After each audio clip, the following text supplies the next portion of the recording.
బీహార్ ఎన్నికల్లో చిత్ర విచిత్రాలు చోటు చేసుకున్నాయి. ఇంతకు ముందే చెప్పుకున్నాం కదా, అందరికీ హిట్ సినిమా తీసిపెట్టి తాను మాత్రం ఫ్లాప్ సినిమాకు హీరోగా మారాడని. ఇప్పుడు ఇంకో హీరో, హీరో అంటే హీరో కాదు కానీ సీనియర్ ఐపీఎస్ అధికారి, పోలీస్ శాఖలో సింగం, ఫైర్ బ్రాండ్గా పేరు పొందిన శివదీప్ వామన్ రావుకు కూడా సేమ్ ఇలాంటి రిజల్టే ఎదురైంది.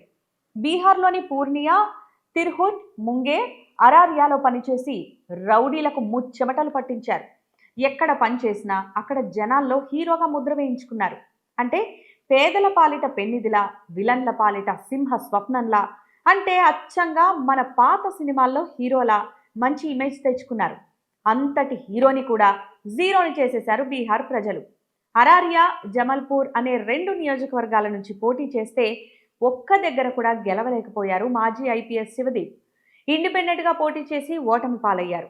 మొత్తానికి లాఠీ పట్టుకున్నంత ఈజీగా రాజకీయాలు చేయలేమని తెలుసుకుని ఉంటారు. ఖాకీ తెలివి కంటే ఖద్దర్ కన్నింగ్సే గ్రేట్ అని అర్థమై ఉంటుంది.